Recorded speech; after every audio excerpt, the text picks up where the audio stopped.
Hi, and welcome to the Podcast Brunch Club podcast. My name is Adela, and I'm the founder of PBC. As you probably know by now, PBC is like book club, but for podcasts. Every month, we curate a thematic podcast playlist, and groups worldwide gather to discuss them. The theme for our December playlist was talking about my generation and featured 4 episodes. You can find the full playlist at podcastbrunchclub.com/generations. One of the episodes we featured was from How to Talk to Mamí and Papí About Anything, and I'm really excited to have Juleyka Lantigua-Williams, the host of the show and all-around podcast powerhouse, as you will soon hear, as our guest today. Juleyka is the founder of Lantigua-Williams & Co., a digital media studio that has a long and impressive roster of podcasts, including Latina to Latina, 70 Million, Feeling My Flow, and more, which you'll hear about in our conversation. But I do want to shout out a few really amazing recent honors. 70 Million was nominated for a Peabody and won the Director's Prize at Third Coast. And How to Talk to Mamí and Papí About Anything was named one of Spotify's best new shows of 2020. So with that, let me welcome Juleyka to the show. Hi, Juleyka. Welcome to the Podcast Brunch Club podcast. Hi, Adela. I'm so happy to be here. It's always good to see you. I'm lucky enough to know you personally, but for those of our audience who aren't as lucky, why don't you tell us about yourself and tell us about the show, and we'll go from there. Sure. So, hi, everybody. I'm Juleyka. I am the founding member of Adela's Podcast Brunch Club fan club. I'm just a fan. I can vouch. I'm just a fan. She's one of my favorite people in podcasting because she's all about community and bringing more people in. And I share that with her. So I am the founder and CEO of Lantigua-Williams & Co. We are an independent podcast production studio. And we also do films, short films for now. And we have been around for 3.5 years. And we do shows like 70 Million, Latina to Latina, Birthful, Feeling My Flow. Those are our original shows, including How to Talk to Mamí and Papí About Anything. And then we've been really lucky. We have amazing clients. We are currently producing 2 shows for Marvel. One is called Marvel Method, and it's hosted by Method Man, and he interviews all kinds of luminaries and celebrities about their love of comics. And that's a really fun show to work on. And then we also just did a really beautiful 10-part documentary for Macmillan Podcasts called Driving the Green Book. And that was definitely a passion project for me because I got to do something that I haven't been able to do in a while, which is write on a series and edit it. And so I hope you, in addition to listening to How to Talk to Mamí and Papí, check out those shows. Yes, definitely. I will put links to all of those in the show notes. I did not realize that you were behind Driving the Green Book. Yeah, I co-wrote it. Congrats. With it's amazing. Hall and edited it. And Cedric Wilson, our amazing sound designer and composer, he did the score. Wow. And he beats it. Yeah. I mean, between the 2 of us and Alvin and a couple of producers at Macmillan, that was our baby for over a year. Amazing. So that actually brings up, I want people to know a little bit about your background. Tell us about your background. Like, how did you get to this place? Sure. So in my previous life, I was a journalist, and my last 2 gigs were respectively as the head of Code Switch at NPR, and prior to that as a staff writer at The Atlantic. And prior to that, I spent 18 years in media. So I've had almost every job. I've worked in books, in newspapers, on digital, in magazines. And then I just fell in love with audio when I worked at NPR and really learned a whole new language as a storyteller and essentially eloped with podcasting. And we've been happy ever since. Yeah. Do I remember correctly? Didn't you get a Fulbright? I did. That was a long, long time ago, right after college. I applied to a Fulbright having no idea what it was. I had come back from study abroad and had just experienced so many incredible things as a young woman. I went to my advisor and in a very sort of like telenovela style was like, I can't. I just can't. I must go back. I must go back. And so... And if you saw Juleyka... I was 19 at the time, okay? That's hilarious. And so it was very par for the course at 19. And so she says to me, you know, there's the travel grant. It's called the Fulbright. And why don't you go see Professor Fox in the sociology department? He's the advisor for that. So I was like, okay, see you later. So I went over. I didn't Google anything because I don't think even Google existed. This was 1995. So I go to Professor Fox's office. I've never met him, never taken a class with him. Lovely person. And I said, hi, Professor Fox. Professor Rubio sent me over. She said that you're the advisor for this travel grant, Fulbright, Bright White, something. Can I have an application? Literally, that's exactly. And he looks at me rightfully like I am growing tentacles out of my head because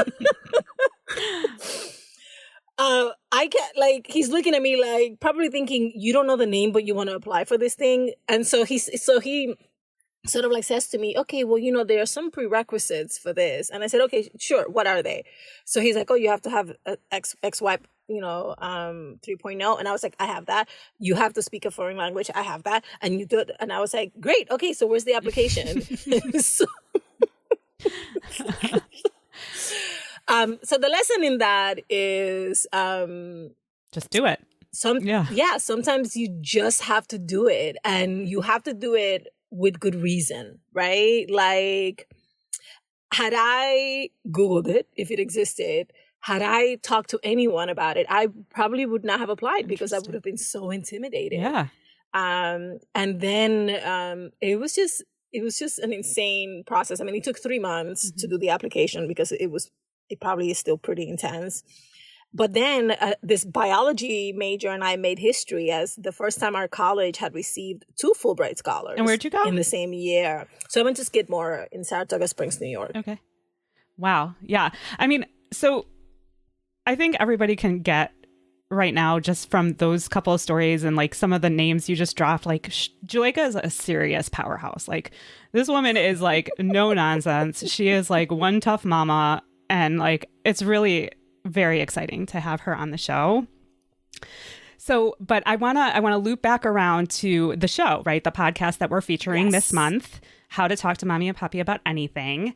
It's fairly new. So tell us. Very new. Yeah, very new. Probably one of your most recent?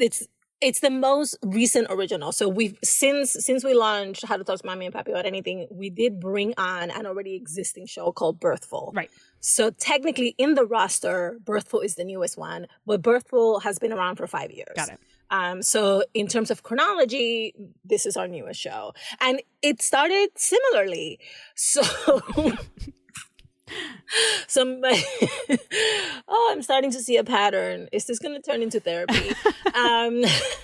So my very dear friend emailed me and said, hey, this was in March, at the beginning of the year. And she said, hey, I want to organize something called Potapalooza to benefit families impacted by COVID. And I want to feature both existing shows and maybe new shows. This was 3 weeks before the start of the online festival. And I said, I'm in. What do you need? Like, how can we support? What can we offer? We'll sponsor. Like, that sounds exactly like you, right? You're just like, I'm in. Yes to everything. Yeah, exactly. Yeah. Like, I'm in. Let's figure it out. And then I say to her, no, I didn't say to her then. Then, like, an idea came to me after I had a really incredible conversation with a friend of mine. And so within, I think 72 hours of me just saying, yes, we're in, we'll sponsor, we'll support. What do you need help with? I emailed her back and said, P.S., I'm launching a completely new show at the festival. And it just came to you then? The show, wow. And we made the show in 2.5 weeks. Jeez. To launch at Potapalooza. That's incredible. But like, what was the impetus like for the show? What was the idea? Why did you want to start something about this topic? And maybe before you even answer that question, you can explain to those who may not have listened yet what the show is about. Absolutely. So it's a to me, it's a really simple premise, right? So there are a lot of us who are in multi-generational families. And there are also a lot of us who are in multi-generational families where the parents are immigrants and we are the firstborn American child.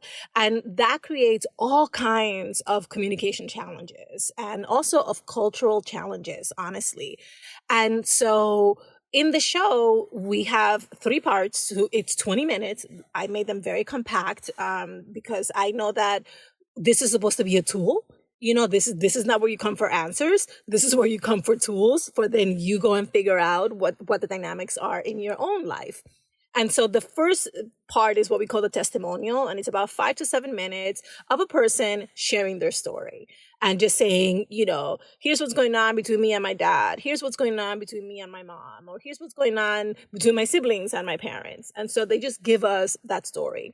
And then I spend about 10 to 12 minutes talking to an expert. So it could be someone who is a family therapist or someone who's a lawyer or someone who is a psychologist or someone who works in estate planning. It really depends on what the topic is. And then that person, before they come to talk to me, they listen to the testimonial. So that obviously they have the context. And then what I try to get from the person is actionable suggestions. What are the concrete things that we can do as, you know, multi-generational families to really address or at least name? I mean, there are some times where people don't have the words to actually name what the dynamic is that's happening between them and their families.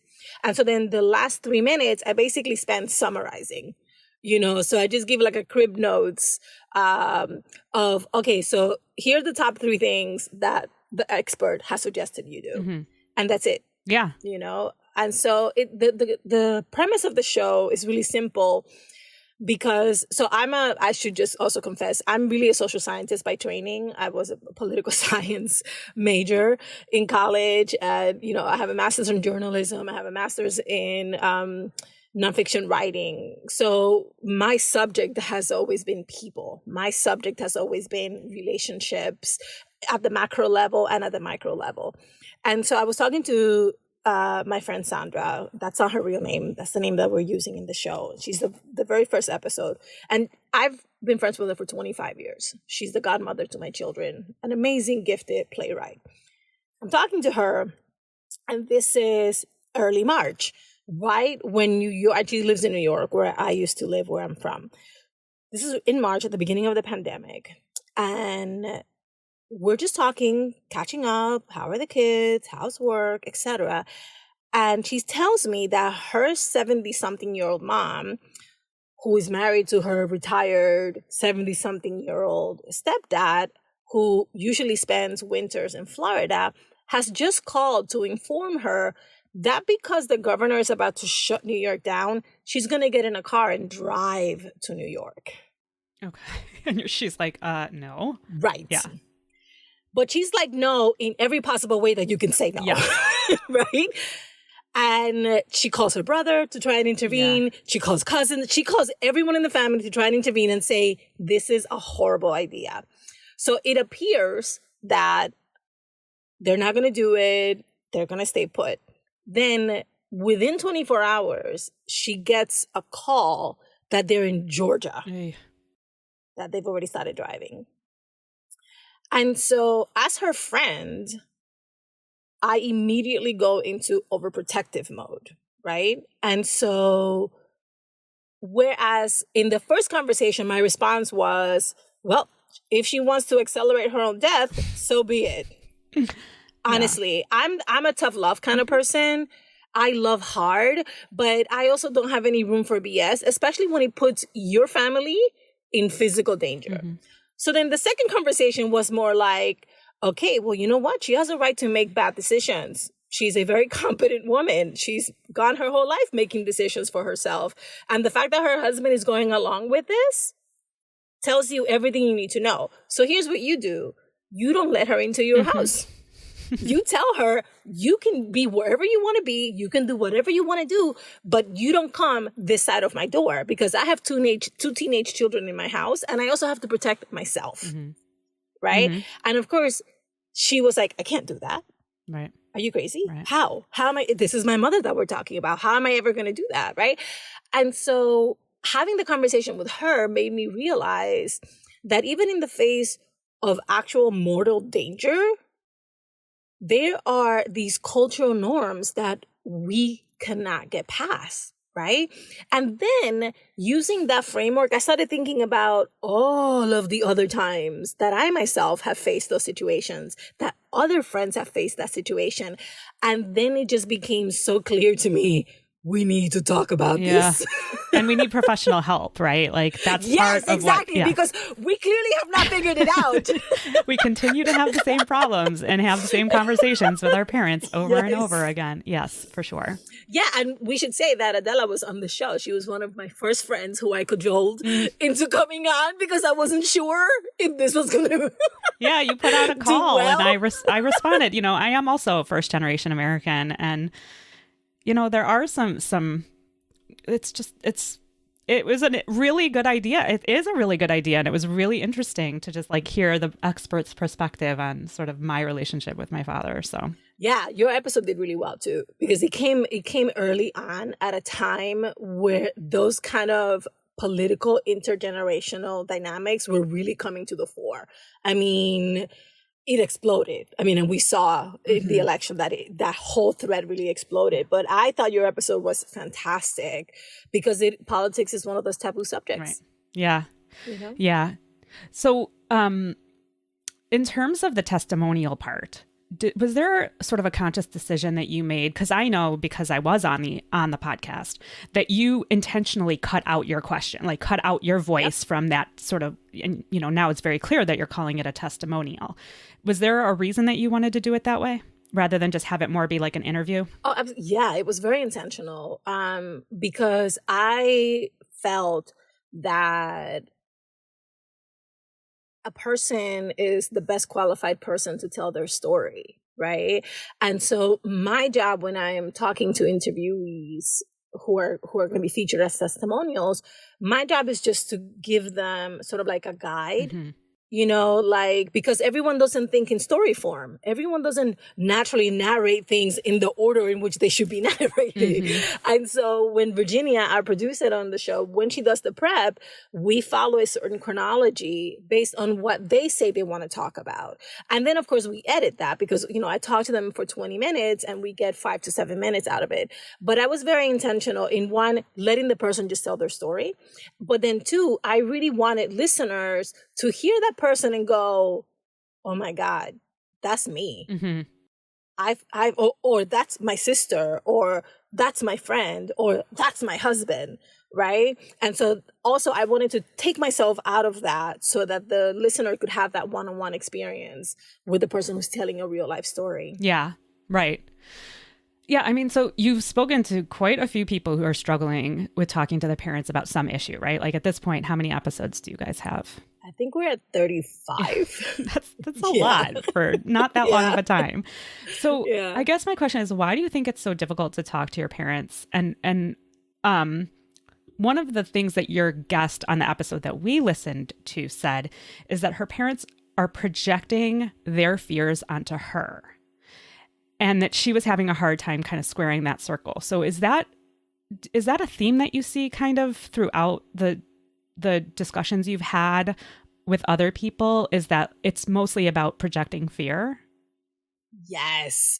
And of course, I didn't see it, but multiple counselors and therapists and people who work with families that have intergenerational conflict continue to say that. And now I'm able to take that and frame it in questions to people so that we can get them thinking about it. And so one of our favorite, I should say one of my favorite guests to have is this family therapist. Her name is Claudia. And she's just like, no holds barred. She tells it like it is. She's super brilliant. She knows her stuff inside and out. And one of the things she said, I think on the very first episode that she came on, is that the children of immigrants forget that coming to the country for our parents was an existential choice. Like many of them really felt like they themselves didn't have a future. their future children or their already born children wouldn't have a future, that where they were was a complete dead end. And that really hit hard the first time I heard it. Because then as an adult and as a mom now, I think about what wouldn't I do to ensure that my children were safe? What sacrifices wouldn't I make? There really isn't one. There really isn't a sacrifice that I wouldn't make for my children, right? Especially on an existential level. And so I think what happens a lot is that as first gens, we are so preoccupied with the now, with what's happening in the household, with what's happening between us, with where the conflict is between what you expect of me versus what I'm able to give, that we completely forget about the context. And this happened really concretely in another episode, in a recent episode with a Salvadoran American, first gen, whose parents had actually fled the Civil War. And I asked him, I said, have you ever thought about the fact that your parents were in their 20s when they fled a civil war to come to the U.S.? It stopped him dead in his tracks. Yeah, there's something about when I was doing some research as we were building this playlist, I came across a lot of, and I didn't really include too much of it, but I think there's still a thread throughout the playlist about it. Generational trauma and how it's hereditary.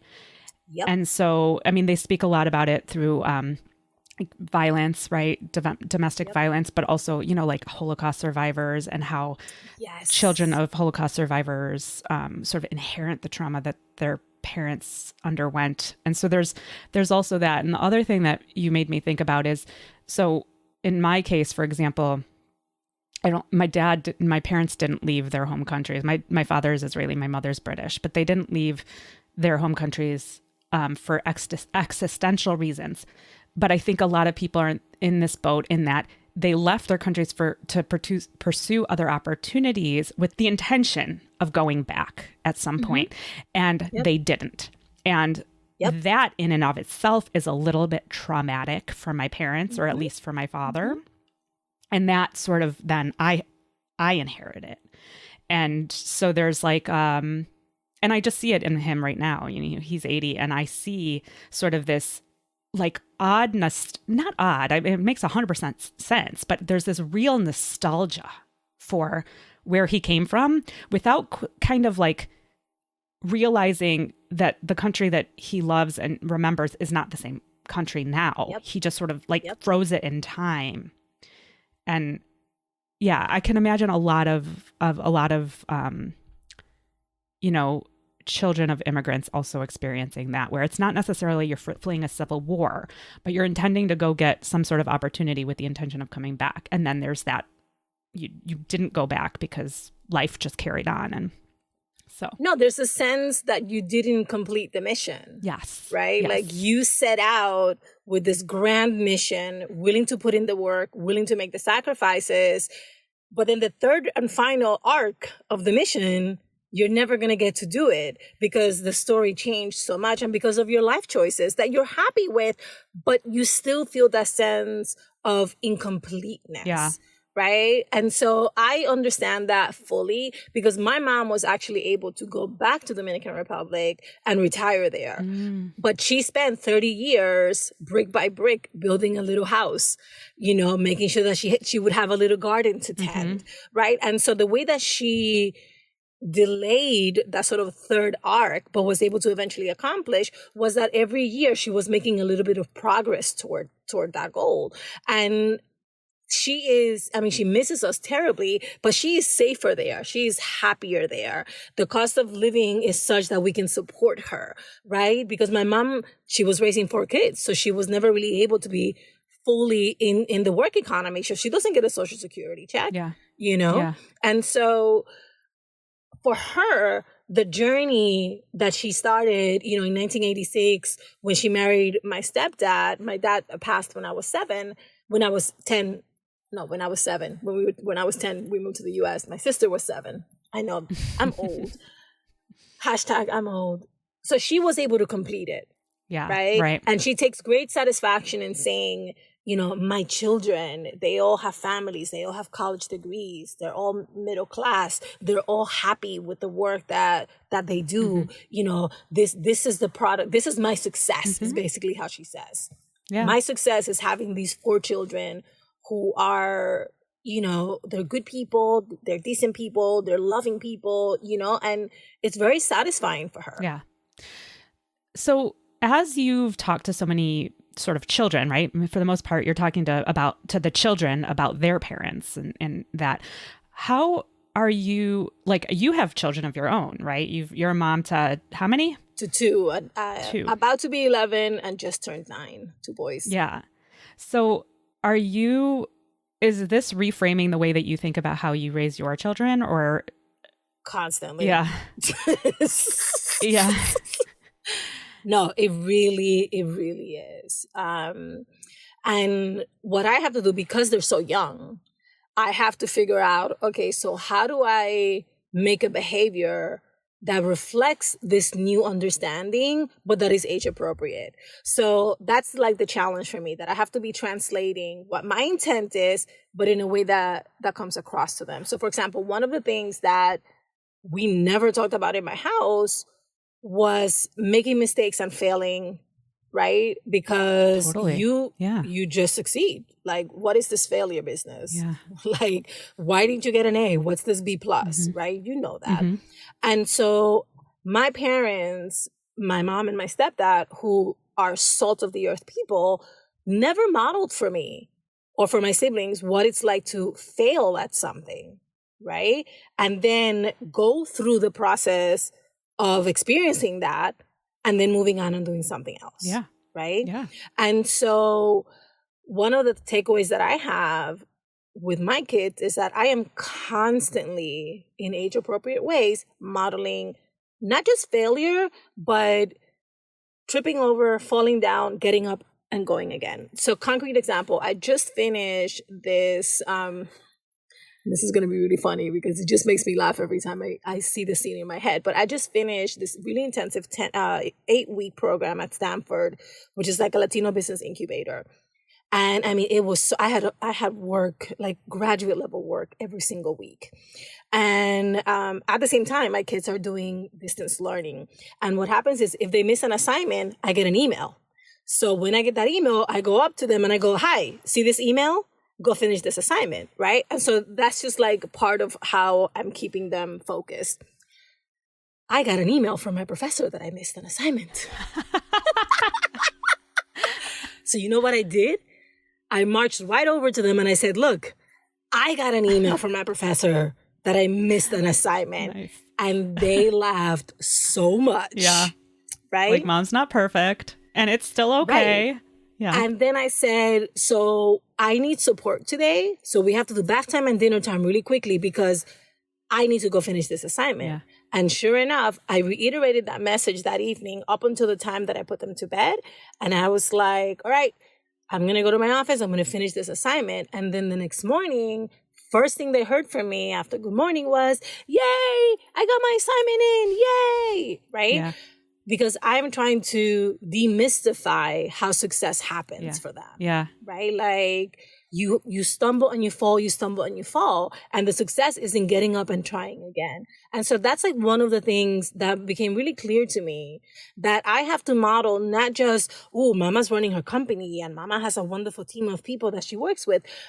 Yeah, but mama sometimes also makes mistakes and mama sometimes needs a helping hand. And so like, I'm really trying to model both of those things because I think that it would be really easy for them to think that somehow success just happens. Yeah. You know? Right. And that's just not the case. Right. Right. It's hard work and you're going to mess up.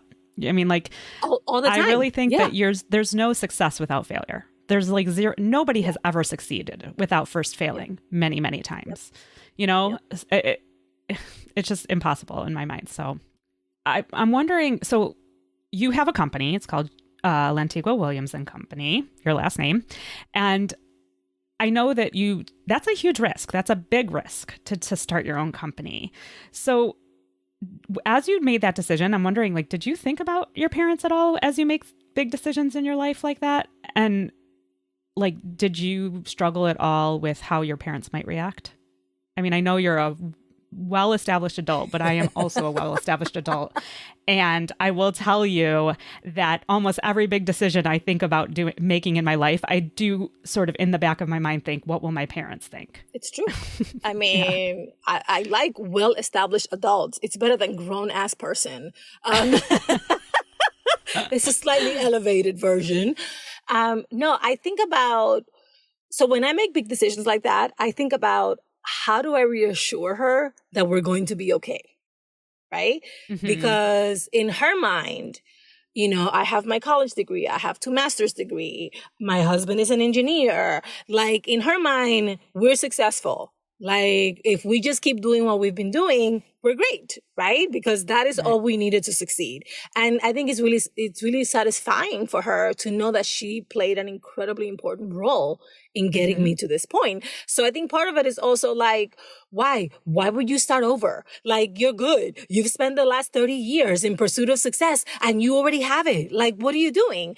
And so when I'm making big decisions, like starting my company, I have to be really practical and anticipate where her worry points are going to come, right? Mm-hmm. And just be like, no, you know, I'm going to keep editing and I'm going to keep writing, and I already have some jobs lined up, so there will be income coming, and, you know, I'm only going to do it for a year, and, you know, I've already set my goals for the first 3 months and the next 6 months.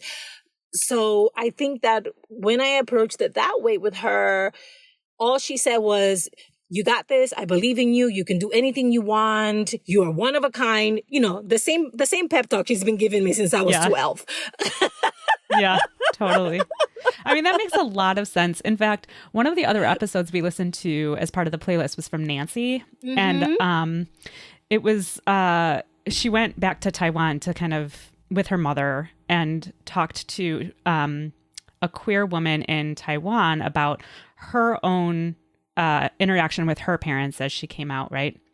And one of the things that this woman said, which I thought was really, it was such a tiny little clip, but I was like, this is really important, was that she said, you know, she said something like, I really believe that, you know, our parents come from a different world than us. And there's something about, like, we expect our parents to kind of be okay with who we are today. Like, you know, for her, she was struggling with her parents, you know, coming to terms with her being queer.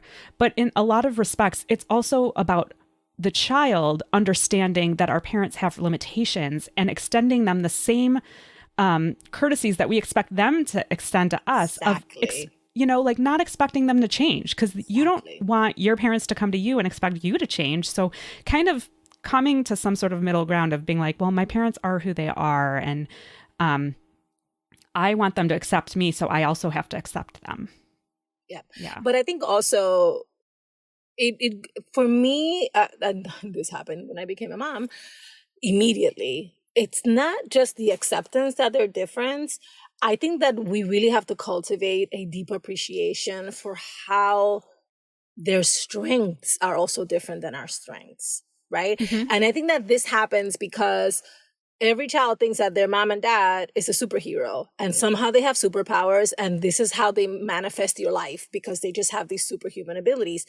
In fact, they don't, right? Mm-hmm. And so it wasn't, and of course, this is what every mom tells their daughter or son, we just wait until you have kids, right? But it really wasn't until I had my first son that I started to recognize so many of my mother's individual strengths. Right? So I have always known my mom is a feminist.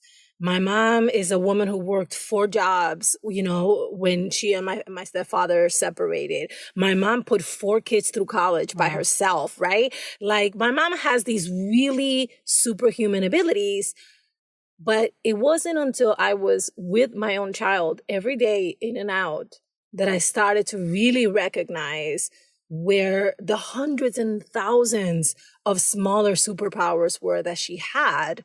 And then I imposed the context of 1980s and 1990s Bronx, New York City onto that, because I'm doing it in a very comfortable suburban home. She's doing it in a 5-story walk-up in the South Bronx in crack-infested New York City in the 80s. Mm-hmm. Right? Yeah.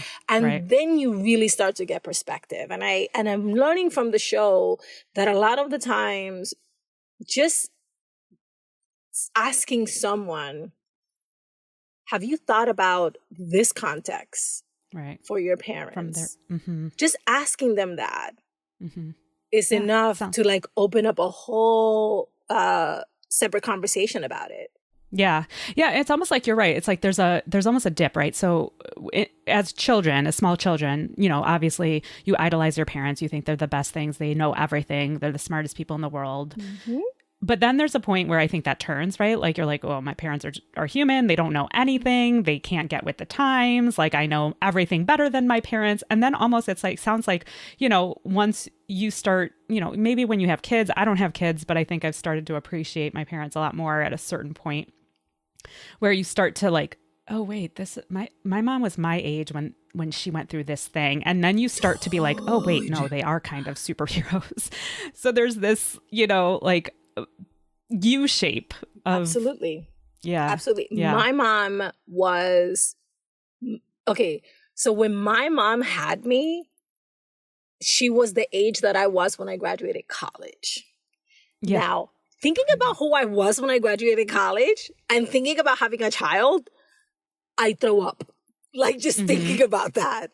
I would not have been capable, qualified, nowhere near able to handle that responsibility. Yeah. And yet she raised 4 children. Yeah. They're all like good people, successful. Yeah. And like that in and of itself is a superpower, especially given that she started when she was 22. You know, that's. Well, I was 20 when I graduated college, but you know, no one's counting. Oh, you're such a smarty pants. Of course you were 20 when you graduated from college. I'm talking to Juleyka. I mean, of course. She's like the queen of like. Oh, stop. You really are though. I'm just messing with you. I mean, honestly, I will say though, I've been in awe of just watching everything that you've done since I met you a couple years ago. It's really been incredible to witness. So kudos to you and your team and everything that you've pulled off. It's really impressive. So it's my team. So we should always put my team in front of me, honestly. I am really the head cheerleader. I mean, I keep the lights on. Obviously, that's important. But I will always make the argument that I work really hard, but I really have one very reliable talent, which is I know the goods when I see the goods. And so I really lean into that. I really lean into my ability to know when someone is the real deal, when someone is smart and brilliant and dedicated and gifted. And so I just run to those people as fast as I can, you know, and I try to find ways to collaborate with them that are interesting and that help them to grow and that push boundaries. And so honestly, the last 2.5 years have just been a testament to anyone's ability to focus on finding the best people to work with and then doing the best work, honestly. And it's not singular to me in any way. It's not. Like, well, I mean, I do think though that there is something that speaks to your leadership that the immediate response to my kudos to you is to say it's not about me, it's about my team, because I think that's really a clear indicator of a good leader is somebody who cultivates a team and also, you know, passes along praise and kudos to their team. So good. But I mean, let's be realistic. You know how a podcast gets made. Imagine making 13 podcasts. If I said to you, oh, yes, you know, me and my 13 podcasts that I'm making. But you know that people do that, right? Like people do that. Okay, but that's people who are clearly delusional, right? And who think that they can fool other people. Right. They think they can fool other people. That's what I meant. Exactly. If I ever went anywhere and was like, oh yeah, look at this roster of things that I'm making, I'd be laughed out of the room. You know, like I'm not delusional. I know who's really, you know, putting in the work, the sweat and the tears. I know I have an important role in that, but come on. Well, I mean, it's the same for me with Podcast Brunch Club. There's no way I would have been able to pull this off without having chapter leaders that are amazing all over the world. There's just zero way. Mm-hmm. So yeah, I hear you. So let's start to wrap up. I want to, respect your time, but we always ask our guests at the very end of our interviews if they can recommend a podcast to our listeners. So what is your podcast pick, or picks if you want? I have a good one because it's like getting 80 podcasts in one. So there is this podcast series just for 2020 called Ochenta Stories, Ochenta, and it's out of Ochenta Studios in Paris. And Lory Martinez, who's brilliant and a dear, dear friend, has collected stories from around the world in a bunch of languages, both fictional and non-fictional stories, and they're bite-sized. They're like 5, 7, 8 minutes. But they really drop you into these incredible worlds. And I just, obviously, full disclosure, I co-wrote one with a great friend of mine. And so it's in the mix. But I asked if I could write one after listening to a bunch of them. That's awesome, though. I love that you just Lory, go get it. Please, can we write one for you? Oh, that's so sweet. You know what the funny thing is Lory, actually, I know Lory. She actually started a chapter for us in Paris for a while. Nice. Oh, yeah. She's wonderful. Yeah. So Ochenta Stories is my recommendation because you have an international audience and it's multilingual. And there's one story from not from Glasgow, Edinburgh. There's one story from Edinburgh I've been to Edinburgh. And so I just closed my eyes as I was listening to it. And I was really transported. The whole series is so beautiful and so well done. Cool. I will find the episode link and the show link, and I put it in the podcast notes. Final question. How can people follow you? So I'm at Juleyka Lantigua on Twitter and on Instagram. And Landwill Co. is the company's handle everywhere. So, and then our podcasts are everywhere. Listen, enjoy, rate us, share us. Thank you. Yes. Excellent. Well, thank you so much, Juleyka. I really appreciate you being here. It's always good to talk to you. Oh my God, this isn't even work. I love it. Invite me again. Okay. Careful what you ask don't for. Invite me too soon. Exactly. Don't invite me too soon. You know I will. Well, thank you again. It was lovely. Thank you for listening and being a part of the Podcast Brunch Club community. Do you have any thoughts on our discussion this month? Send a message or voice memo to podcast@podcastbrunchclub.com. PBC is a passion project, and we rely on support from our global community to continue bringing people together in person and online. So if you feel like PBC has contributed to your life in any way, please consider becoming a patron or making a one-time donation. Go to podcastbrunchclub.com/support for more information. If you're interested in becoming an organizational partner, go to podcastbrunchclub.com/sponsors. A quick thanks to our early partners. Podbean. For 1 free month of podcast hosting, go to podbean.com/PBC. Podchaser, the IMDb of podcasts. Listen Notes, a podcast search engine. Critical Frequency, the podcast network for everyone else. The Venn Media, a weekly newsletter for curious minds. And Lantigua-Williams and Company, podcast network, telling stories in the seams of society. Finally, some credits for this episode. Katie DeFiore is our audio editor. Music is from Chad Crouch and Misael Gauna, downloaded from Free Music Archive.